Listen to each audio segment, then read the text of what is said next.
Why do parents end up so lonely? When you were little, your parents were your whole world. They carried you close when thunder shook the skies. They patched your sneakers when the soles gave out. They skipped meals silently just to feed you well. They lay on cold floors so you'd sleep warm upstairs. They stood in the rain waiting for your last exam. They bent their backs to block the sun from your face. They weren't wealthy, but they gave you their best. Not great with words, but fluent in quiet love. Not tech-savvy or cool, but knew every cough you had. And then, you grew up. You made friends, found work, fell in love. You called home less, texted only when needed. You said things like, "I'm busy, maybe next time." They understood, of course, but it still hurt.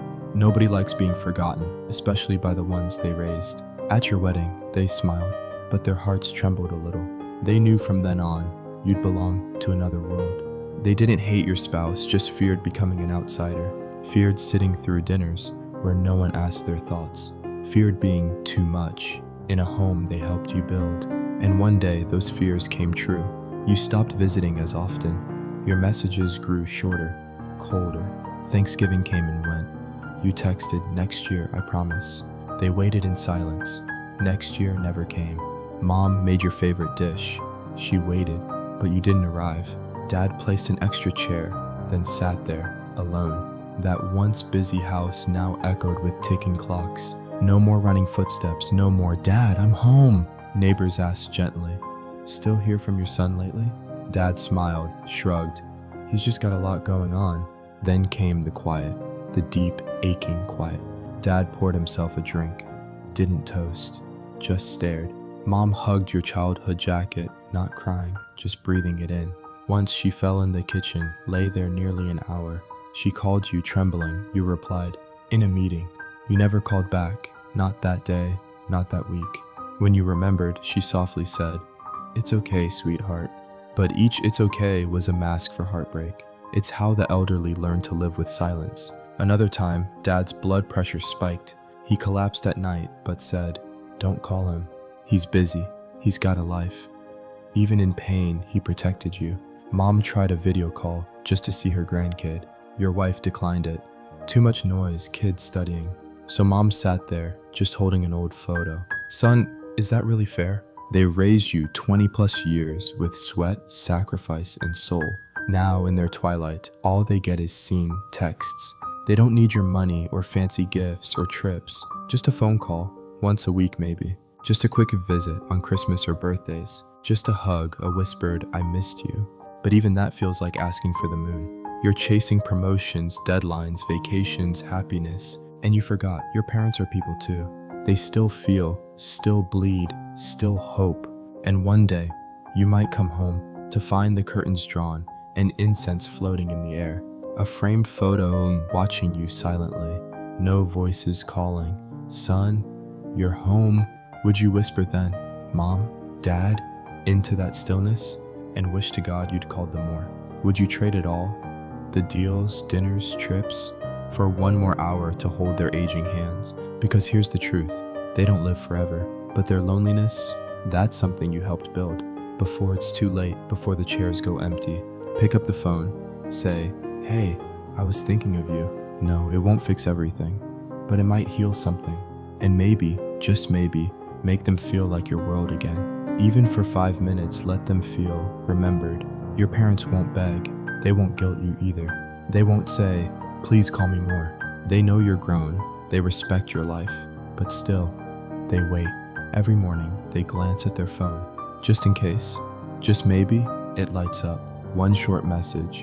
"Morning, Mom. Love you." Even that would make their day bloom. But it doesn't come. Most days, it's just silence. And they won't tell you how loud that silence feels. Dad walks by your old room. Doesn't touch anything inside. The posters you liked, the trophies you left behind. He keeps it all. As if you'll come back tomorrow. As if the sound of your voice still lingers. He fixes the doorknob. Replaces the broken bulb. Just in case you visit this Christmas, he tells Mom, "Leave the lights up this year." Mom nods, but they both know. You might not show. You've got work. You're tired. You've got your own family. They get it, kind of. Still, she sets the table for 3 instead of 2. Still, she wraps a gift with your name on it. No matter how many years you've missed the holidays, They won't complain. They're proud of your independence. But deep down, they ache in places you can't see. Dad walks slower now, but doesn't want a cane. Just stiff joints, he says, hiding the pain with pride. Mom forgets things more often, then blames it on bad sleep. She doesn't want you to worry, or worse, think she's a burden. So they downplay it all. Every ache, every tear, even the bruises from a small fall in the hallway, even the tremble in their hands when cooking. They pretend it's nothing, because they know you're busy, and because they're scared you'll stop visiting completely. So they smile through every disappointment. When you cancel a trip last minute, when you forget their anniversary, when your voice sounds distracted during the rare calls you make. Work's been wild, you say. Talk soon, yeah? They nod through the screen. Of course, sweetheart. But when the call ends, they sit quietly. The room feels colder without your laughter. They scroll through old photos, zoom in on your childhood face. The one that once screamed, "Daddy, look what I made." The one that once cried until mom held you close. You don't remember those moments, but they do. Every detail. They remember your first steps and your first fever, your favorite bedtime song, and the night you had nightmares. They held your fears, your joy, your every tear. Now they hold their own tears in private corners of the house, in the kitchen at dusk, while drying the same old plates, in the garden where no one hears them sigh.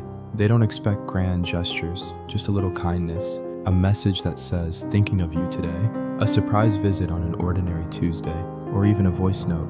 "Hey Dad, remember that song?" It doesn't take much to light them up, to make them feel seen again, loved again. Because here's what you forget. To the world, they're old. But to themselves, they're still your parents. Still hoping, still trying, still praying you'll come back around. And time, it's not waiting. The steps get slower. The eyesight fades. The hair turns silver and memories begin to slip. One day, you'll find you were too late. You'll clean out their home, find the notes they kept, receipts from your childhood meals, drawings you made in first grade, a birthday card you forgot to send, still taped to the fridge. You'll wonder why you didn't visit more, why you didn't say "I love you" that last call. And those regrets, they won't leave you. So don't wait, don't delay love. Send that message today, book that train. Skip the meeting, make the dinner instead. Hug your parents, tell them what they mean to you. Because they won't ask, but they need it more than you think. And you'll need them more than you know. One day, you'll wish for just one more hug, just one more laugh from the people who raised you. So while they're still here, be there. Not just in words, but in presence. Because love, real love, is showing up. Even when life says, maybe later. Be the child who never forgets, who knows where they came from, who gives back while they still can. That's the kind of love that never fades with time. Your parents will never say it, but they wait for you every day in little quiet ways. Dad checks the driveway when a car passes by. Mom turns down the stove around the time you used to call. They don't admit they're hoping, but their hearts still do. Hope is a funny thing. It doesn't fade with time. Even when disappointed, they still leave the porch light on. Still buy your favorite cereal, just in case he visits. Still keep the guest room neat, though it's been years. They say, "We're fine, don't worry." They say, "You've got your own life now." But listen closely. They're not saying, "Don't come." They're saying, "We'll never stop waiting." You think they're strong, and yes, they are. But even strong people get lonely in silence. Even strong people break when no one sees. Dad used to be so loud, so full of advice. Now he just nods and says, "Whatever works for you." Mom used to laugh at the smallest things. Now she smiles gently, but her eyes look far away. You think it's just aging? It's not. It's distance. Emotional miles you didn't notice. You didn't mean to drift. No one does. But life pulled you and you let go. And now they float on the edge of your world, watching from afar, never asking to be let back in. They don't want to be a burden. That's their biggest fear. So they pretend they love the quiet. Pretend they enjoy TV dinners instead of your noisy laughter. Pretend they don't miss your socks on the floor, your late night fridge raids. You're tired. "Hey, I'm home." They'll tell their friends, "Our boy's doing great." But later, alone, they'll whisper, "I miss him." You can't imagine how often they say your name. To neighbors, to friends, to themselves. Sometimes just to the air, as if it might bring you back. And the truth, they're not angry, not bitter, not resentful, just aching for connection, for the child who once needed them. Now the roles have flipped, but you haven't noticed. They need you now, but they won't say it. Because pride runs deep, because they love you more than comfort, so they suffer quietly, with a grace you'll never fully understand. Until one day you do, until you become them, watching your own child walk away. And it will hit you like a wave. All the calls you missed, the visits you skipped, the holidays you couldn't make it, though you had the time. You'll sit in a quiet house, holding a phone that doesn't ring, and you'll finally feel what they felt all along. But by then, you might be too late. Too late to say, "I'm sorry I forgot you." Too late to whisper, "You mattered more than I showed." That's why this matters now, while there's still time, while their hands can still hold yours, while their voices still tremble with warmth, while their hearts still wait behind those silent walls. You don't have to be perfect. You don't have to move back in. Just show up, consistently, kindly. Call without a reason. Visit without a holiday. Bring coffee, stay for dinner. Ask about their day. Then actually listen. It's not the grand gestures. It's the small ones, repeated. They remember every single one. You'd be surprised. That time you helped with groceries. That time you hugged them longer. That time you said, "I'm lucky to have you." Those moments, they carry those in their bones, like sacred little sparks that warm their aging hearts. So make more sparks. Make them feel seen. Remind them they're not forgotten. That no matter how far you go, you still carry them with you. That your world may be wide now, but they are still part of it. And when you say "I love you," don't rush it. Say it like it matters, because it does. Say it like you mean it, because you do. And maybe, just maybe, they'll sleep a little easier. Maybe they'll smile a little deeper. Maybe they'll feel young again, just for a moment. And that moment, it's everything. Because in the end, they don't need much. Just to know they weren't left behind. Just to know they still matter, still belong, still have a place in your heart. So go home, or at least call home. Today, not tomorrow. Before the waiting becomes forever silence, and all you have left is a voicemail you forgot to save. There's a quiet truth we all learn too late. No one lives forever, not even mom, not even dad. One day the calls stop, the lights go off, the familiar voice on the other end disappears, and suddenly you're standing in a room full of their things but empty of them. The jacket dad always wore, the mug mom always used, still there, still warm, but they are not. You sit down, breath caught, wondering where time went, why you didn't visit more, why you always said next week. And you'd give anything, to go back and choose differently, to hug them longer, to stay an extra day, to listen more closely when they told stories you'd heard before, because now those stories are treasures, and the silence, it's deafening. But you don't have to wait for that silence to come. You can love them now, loudly, intentionally, not just with flowers on a grave, but with presence, while they breathe. Because one home-cooked meal together means more than 10 bouquets later. One honest "I'm sorry" heals more than words left unsaid. Call them, even if you're tired. Answer their texts, even if it's just a meme. Go see them, even if it's just an hour. Bring their favorite snack. Ask what show they're watching. Let them talk too much. Let them brag about you. Let them feel, just for a while, that they still matter, that they still have a place. Because growing older often feels like disappearing. The world rushes past. Friends move on. Children build lives that no longer include them. And yet, they remain anchored in the same house with the same clock ticking, hoping you remember how it all began. How they raised you with hands that shook, with knees that bent when they carried your world.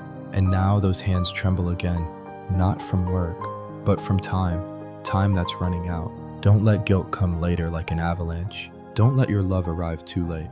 Say it now, show it now, because one day you'll sit by a hospital bed, wishing you could rewind just one more Tuesday, one more breakfast, one more laugh over nothing. And you'll wonder why you didn't make more time, why you thought success was more important than presence, why you forgot the people who never forgot you. And the truth will hit.